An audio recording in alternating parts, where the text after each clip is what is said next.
This week's Torah portion is Vayera, here meaning, and he appeared, referring to God appearing to Abraham. As the first words of the parasha are, Vayera elav Adonai, meaning, and the Lord appeared unto him. The word Vayera, though, is also found later in the parsha, this time not quite meaning, and he appeared, but meaning, and he saw, referring here to Abraham's nephew, Lot, who here was the one to see, as he saw the angels that appeared before him. Vayera is the first word of the parsha, the first word of chapter 18 of Bereshit. Vayera is the 10th word, then, of chapter 19. And Vayera has the gematria, Vav being 6, Yud being 10, Resh being 200, Aleph being 1, totaling 217. And 217 may be seen as having a special meaning, 217. 2 representing coming together, 1 representing God, and 7 representing completion. The message thus being that when we come together with God, we are more complete. In chapter 18, Vayera means, and he appeared. In chapter 19, Vayera means, and he saw. They do, though, or should, well thus fit together. Interesting, I think, and something well worth pondering for sure. And there are so many lessons that are being taught by Vayera. There are so many lessons that can be learned from this reading. Something can be there to be taught, but does that mean that it is actually learned? That is the message I would particularly like to focus here on at this time. Life, I think, is supposed to go, or is at least better off when it goes, 2 ways. We are to give, and we are to receive. We are not to just be givers, and we are not to just be takers. We are to both give and receive. We are to have a 2-way relationship. And in our relationship here, before I aim to teach and hope you will learn, before I proceed with my primary lesson that I am aiming to make my focus this year for this week's Torah reading, I will begin actually with another lesson, a bonus, a side lesson, if you will, on what has been the question I have received the most over the years coming from the reading of this Torah portion. I have, though, with different words at different times and in different ways, multiple times been asked by students of various ages, even including adults, a question that brings together 2 of the many stories that are in this week's reading. So much happens in this reading. Some of what happens includes, after Abraham's great covenant with God, God appears to him. This is the more technical beginning of our people, of our religion, and God so appears. Abraham models good priorities and hospitality when 3 guests arrive. Abraham is told that barren old Sarah will actually give birth to a son in a year. Sarah laughs. Abraham goes on a visit to Sodom and Gomorrah. Abraham's nephew Lot extends hospitality. Abraham tries to question God.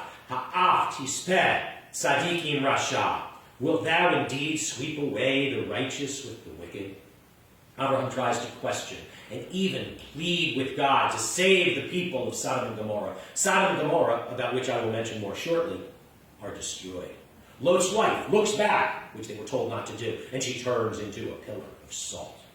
Lot's 2 daughters, inappropriately inebriated while taking shelter in a cave with their father, make some very bad and inappropriate choices, which will bring further consequences later. Abraham continues his journey. The Philistines' king Abimelech wants Sarah and takes Sarah. Abraham claims her to be his sister. God warns Abimelech in a dream. Abimelech lets Sarah go. God remembers his promise to Sarah, and ultimately Abraham and Sarah have a child. Yitzchak is born. Sarah denies that she laughed. Hagar and Ishmael are sent away. Yitzchak is growing up well. God instructs Abraham to take Yitzchak to Mount Moriah, but more on that shortly. All of this happens in this Shabbat's Torah reading, and so much more. There are so many stories, so many lessons. The Torah is not just about stories, but it is oh so very much about the lessons. And back from this aside to my initial aside, the question that I have been asked multiple times by different students about this reading, the question brings together 2 of the many stories that are in this week's reading. It brings together these 2 rather separate stories. The question brings together the story of the towns, Sodom and Gomorrah, brought together with the story of the Akedah, the binding of Yitzchak. Sodom and Gomorrah seem to be utterly evil towns. Or, well, the towns may not be evil, but the actions of the people in these towns are horrific. V'chatatam ki kavda me'od. Their sin is exceedingly grievous. Among the many lessons of Vayera is the lesson of Sodom and Gomorrah. These cities were utterly sinful. The people were filled with moral depravity. It was as bad as it seemed things could get. There was an adjective that comes from the name of the first of these cities that can be seen as a representation of the sinfulness, the blatant lack of morals and values of the people there. People were not only lacking in any sense of decency there, but they were living, quite the contrary, to any sense of values there, far from what God would have wanted. They were not just not doing good, but were outright doing evil. Then, the other story from this reading, connected with the question I have been so asked, is the story of the binding of Isaac, Yitzchak. God tells Abraham to take Yitzchak to Moriah. V'ha'alehu sham, meaning, and bring him up there. Le'olah, to go up. But that does not actually mean offer him up as a sacrifice. God never tells Abraham, or anyone else for that matter, to actually sacrifice to kill his son. Although that is how it is considered to be seen. It can be seen as much of a confused communication as the classic lesson on the importance of commas in English. Let's eat, comma, grandma, versus without a comma, let's eat grandma. But such wording is a big part, I can understand, that leads to the question at hand. The story is often retold as God telling Abraham to sacrifice his son. And then a ram appears, which is substituted instead. God stops Abraham and commands, Al tishlach yadacha el hana'ar. Do not lay your hand on the boy. The al ta'as lo me'umah, and do him no harm. Here thus is the question I have been so often asked. For this, what was supposed to just be an aside lesson here. And the question is, why did Abraham so strongly speak up and question God on behalf of the utterly immoral, horrifically behaved dregs of humanity's sodomites? But Abraham did not speak up. He remained silent when he seemed to think that he was being told by God to sacrifice his son. I can certainly understand the question, as it does not seem to make sense that Abraham would so speak up for these guilty sinners, but not speak up for his innocent son. Perhaps Abraham had such faith in God that he was not worried about the future of his genuinely innocent son, but caring and compassionate man that he was perhaps thus concerned about the future of these people so needing someone's concern. And he was clearly concerned for any innocent ones who might be lost amidst the others, as he explicitly asked God. Ha'af tispeh tzadik im rasha. Wilt thou indeed sweep away the righteous with the wicked? We could also get into the actual way God communicated these different situations quite differently, which, well, could be a sermon for another time, as so much here could. But before getting back to my intended prime focus for Vayera this week, I want to well note that even if Abraham may not have realized it, the story of the Akedah, the binding of Isaac, which can well be seen as being about God testing Abraham's faith, it may not be as much about God so testing Abraham, as it is about God desiring to well distinguish himself from the false gods that did as disturbing as it is demand child sacrifice. Child sacrifice was common back then, and much of what God is teaching us as we go through our history is that we are not to be like the other nations. Just because others do something does not mean that we should. We are to have faith in God, and we are to follow God. We need not be like the masses. We are not to be like them. We are not to go along to get along. We are to follow the rules of Torah. Not trying to advertise hot dogs here, although we have some great new cruelty-free plant-based ones here in the refrigerator. We are to answer to a higher authority. And not only do we hope you will plan to join us more for services here at Bnai Tov soon, but we would be glad to have you join us for other events, even vegan hot dogs, for a hot dog coming soon. As per the old hot dog ad, we are to answer to a higher authority. The Torah is our rule book. God is our authority.